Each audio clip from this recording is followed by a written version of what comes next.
法治故事耐人寻味，不容错过。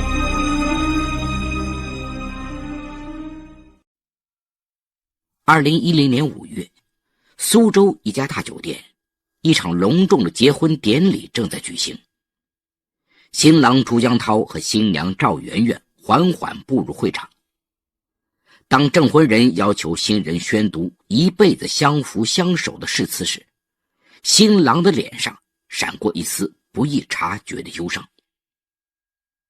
2010年，29岁的苏州人朱江涛从大学金融系毕业后，进入一家金融机构工作。他的父亲曾经是苏州市一个单位的副局长，大伯则是苏州一家大型企业的负责人。同时身为官二代和富二代，朱江涛身上并没有骄奢之气，反而为人随和，很听父母的话。上大二时，朱江涛爱上了同校女孩陈燕妮。陈燕妮比朱江涛小2岁，两人是老乡。父母离婚后，他和母亲相依为命。也许是来自单亲家庭，陈燕妮总喜欢独来独往。正是那股孤傲的气质深深地吸引了朱江涛。那天朱江涛去食堂打饭，远远地看见一个身穿白色碎花裙的女孩在枇杷树下看书。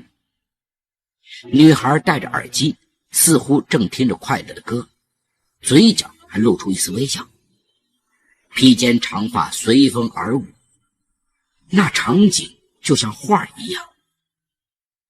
走近一看，正是陈燕妮。朱江涛鼓起勇气走上前去，在他身边坐下。因为有了老乡这一层关系，两人很快成了好朋友。不久，陈燕妮变成了朱江涛的初恋女友。那段时间，朱江涛每天晚上都会和陈燕妮手牵手去操场散步，他们约好要一辈子在一起。可朱江涛没想到，这段纯洁而美好的感情会遭到家人的强烈反对。大学毕业后，两人都在苏州找到了工作。然而，当朱江涛把女友带回家后，面对这个家世平平又来自单亲家庭的女孩，朱家人对陈燕妮十分冷淡。父母悄悄把儿子拉到一边说：“你们俩有着不同的生活环境，几乎一个在天上，一个在地上。谈恋爱时哪儿都好，可一旦结了婚，找不到共同语言，这日子咋过呀？”朱江涛梗着脖子说：“我和燕妮是真心相爱的，但家人就是不同意陈燕妮这个未来儿媳。”一边是深爱的初恋女友，一边是养育自己的父母，朱江涛觉得自己的心被撕成了两半。看着男友一天比一天消瘦，陈燕妮也心疼不已。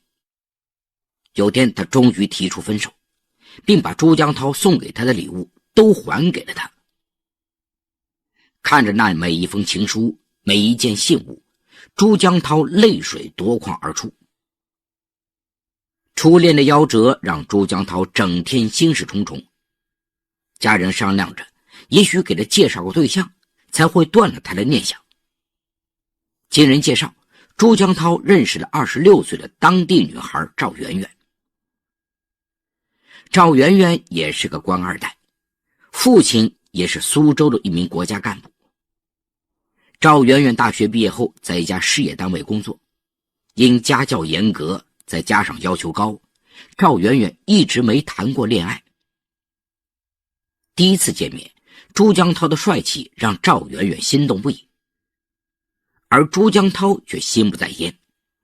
但为了让父母放心，在人前他显出很爱赵媛媛的样子，但夜深人静时，他有时抑制不住思念，就在纸上写下陈燕妮3个字，然后发呆。朱江涛的心事瞒不过父母的眼睛，家人决定早日把婚事办了。2010年5月，朱江涛迎娶了赵媛媛。可随着时间的流逝，那个在枇杷树下看书的女孩，慢慢的又从她的心底钻了出来。赵媛媛总看见丈夫一个人待在书房里想事，一开始她以为是丈夫工作累了，所以把家务事都揽在自己身上。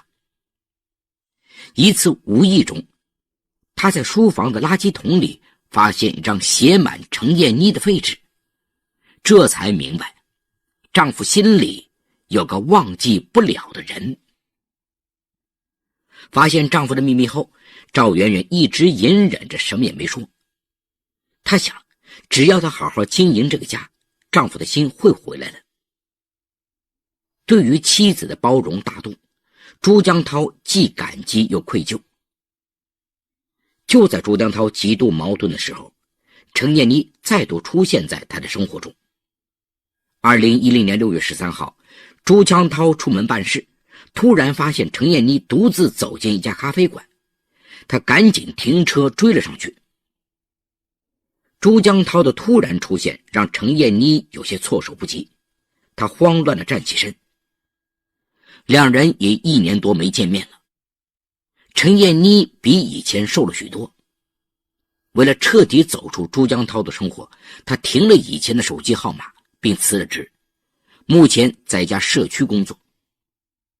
朱江涛问：你过得好吗？过了许久，程燕妮点点头说：一个人挺好的。虽然程燕妮一脸笑容，可那笑容看上去很坚强。这次见面就像一把刀子挑开了两人的过去。朱江涛发现他的心里依然有着程燕妮的位置，自此两人又恢复了交往。6月底的一天，两人出去吃饭，程燕妮醉倒在了朱江涛身上。看着身边这个倔强而又孤独的女孩在昏昏沉沉中紧紧抓着自己的手，喊着自己的名字，朱江涛再也没能控制住自己。旧爱重燃，朱江涛的心整天在忐忑不安中度过。为了弥补妻子，他回到家就抢着做家务。丈夫对自己的好让赵媛媛以为丈夫的心已经收回来了，她不知道这一切都是假象。半个月后的一天，赵媛媛半夜发现丈夫躲在卫生间里打电话。只听丈夫说：明天中午我在你单位门口等你。丈夫温柔的语调似重雷一般击中了赵媛媛，她跌跌撞撞地跑回房间。黑暗中她禁不住泪流满面。她一直以为自己能拉回丈夫的心，没想到丈夫的心还是走了。自己才新婚2个月，如果让双方父母知道这事儿，他们该多失望啊！而自己又多么的失败。为了不让家人担心，赵媛媛决定瞒住这一切，守住自己的家庭。第二天吃早饭时，朱江涛说下午要开会。丈夫的谎言让赵媛媛十分难过。见妻子失望的表情，怕她起疑心，他故意打了个电话，然后告诉妻子下午的会推迟了，他可以陪着她。赵媛媛的眼泪在眼眶里直打转呢。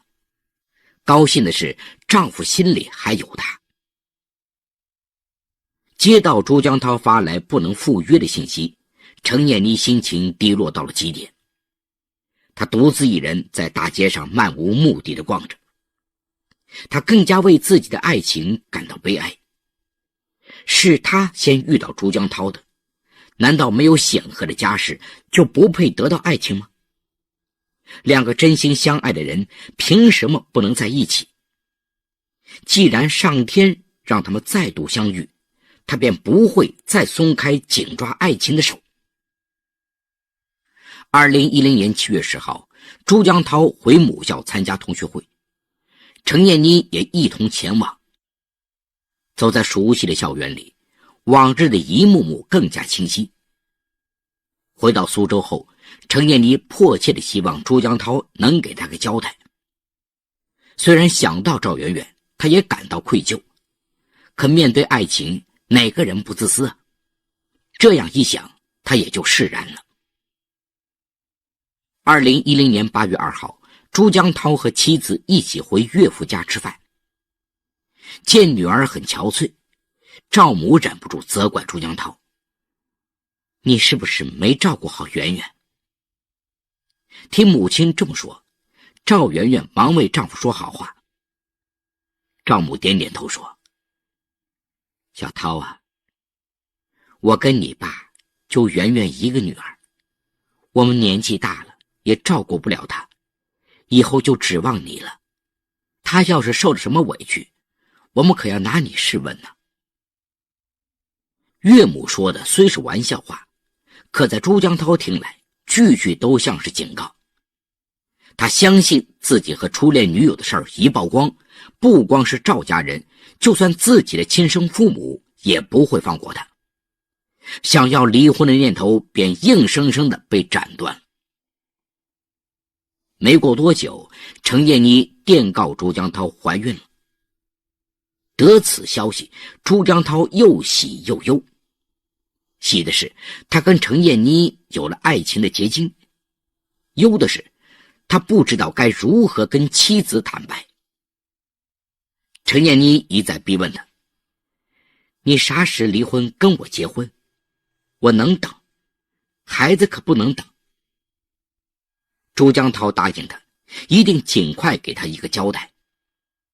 可1个多月过去了，程燕妮一直没得到朱江涛的答复。10月9号，程燕妮把朱江涛约了出来，摸着肚子，他还没说话，眼泪就下来了。再过段时间，我这肚子想藏都藏不住了。今天你给我一句痛快话，你要是心里没我，我马上把孩子打掉，彻底走出你的生活。你要是心里有我，就必须给我和孩子一个交代。朱江涛再次表明会给对方一个圆满的答复。但随着时间一天天过去，朱江涛一直没想出什么好办法。一次，因为一点小事，他和妻子吵了起来。赵媛媛多日来积压的委屈在那一刻爆发了，她哭着说：“我知道你烦我，我也烦我自己，干嘛守着这婚姻不放？真的不行，咱们离婚。”妻子的话让朱江涛赶紧收起自己的脾气，一再给妻子道歉。一场家庭风波好不容易平息了，但面对程燕妮打来的一个又一个追问电话，朱江涛觉得自己快被逼疯了。他在心里权衡了一下，前女友和妻子在他心里都有分量，不过加上孩子，程燕妮的分量自然重些。但离婚非但双方家长不同意，而且一定会给双方家族抹黑，这条路肯定行不通。一时之间，他也想不出什么更好的办法。2010年10月下旬那天，程燕妮和朱江涛又为离不离婚的事情争论了起来。程燕妮伤感地说：“是不是等他不在了，咱们才能在一起？”初恋女友的话让困境中的朱江涛似乎顿悟到什么。一开始他只是想想，可想着想着，除掉妻子的念头在他脑海里日益成型。他把自己的想法告诉了程燕妮。刚知道时，程燕妮很害怕，但转念一想，这辈子除了朱江涛，他绝不会再爱上第二个男人。面对这一辈子仅有一次的真爱，他最终妥协了。两人商量了很多办法，但都不可行。朱江涛想妻子酒量不佳，又喜欢散步，如果把他灌醉后推进湖里，造成他溺水死亡的假象，他的秘密就不会被人发现，那样一切难题都将迎刃而解。为了计划能万无一失，朱江涛和程燕妮还事先去踩了点，两人决定将苏州市内的小石湖作为溺水的地点。11月6号，赵媛媛接到丈夫电话，说晚上一起出去吃饭，庆祝即将到来的结婚200天纪念日。200天也要纪念，别人知道了还不笑话死？朱江涛极力说服妻子，咱俩的事儿，别人爱怎么说就怎么说。想到这段时间和丈夫之间有些不愉快，赵媛媛答应了。当天晚上，朱江涛开车将赵媛媛带到苏州望山风景区旁的一家饭店，特意点了一大桌子菜，并让老板拿来几瓶啤酒。看着妻子殷勤地为自己夹菜，朱江涛忽然间觉得自己太狠心了，他赶紧喝下一杯水，压下那些不忍的想法，然后对妻子说：今天高兴，咱们喝几杯，下不为例。赵媛媛不忍破坏丈夫的雅兴，答应了。啤酒上来后，朱江涛给妻子倒了一杯，然后端着酒杯一再向妻子检讨：这段时间因为工作忙疏忽你了，你要是不怪我，就把这杯酒喝下去。赵媛媛仰起头，一口把酒喝了下去。在朱江涛的劝说下，他不知不觉喝了好几瓶啤酒，头晕乎乎的。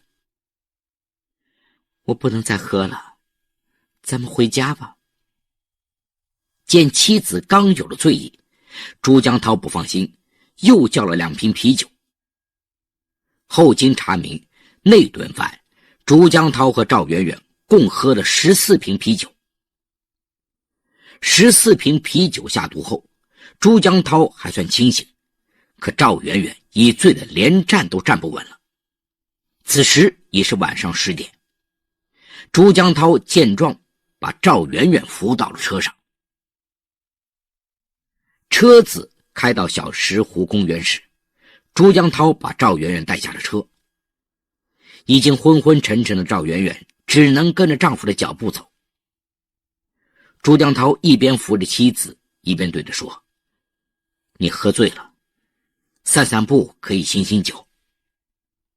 朱江涛将妻子带到湖边一处隐蔽的地方，怕朱江涛一个人应付不了，程燕妮已埋伏在那里等他。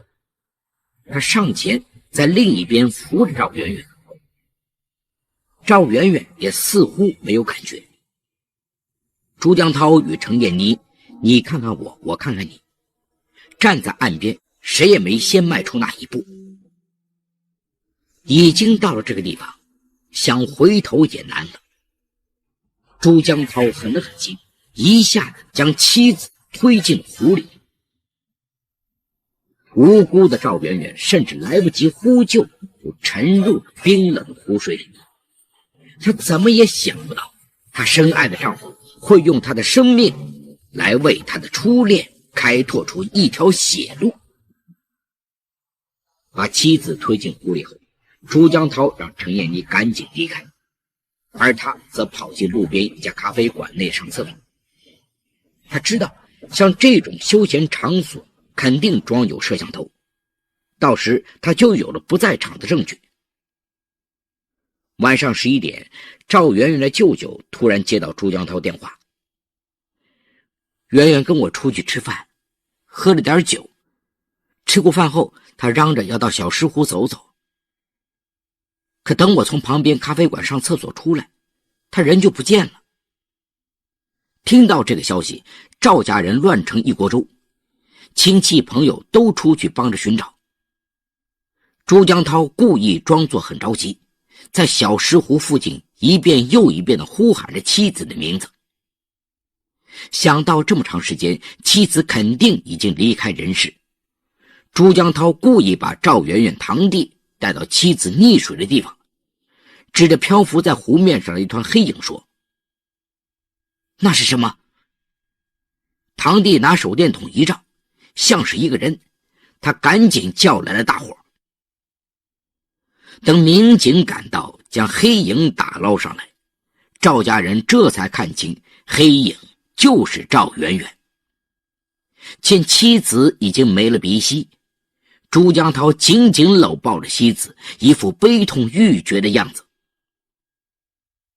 赵媛媛死后，他的父母陷入了极度的悲痛之中，重重疑点让赵家人心里沉重不已。再三斟酌之下，他们向吴中区公安分局报了警。通过侦查，警方很快发现了朱江涛和程艳妮的私情。不仅如此，他们还从赵媛媛和朱江涛当天吃饭的饭店拍下的监控录像中看到，走出饭店时，赵媛媛已经不省人事。一个不省人事的人怎么会自己跑到湖边坠落湖中呢？在大量的证据面前，朱江涛终于承认了自己的所作所为。好，故事说到这儿就结束了。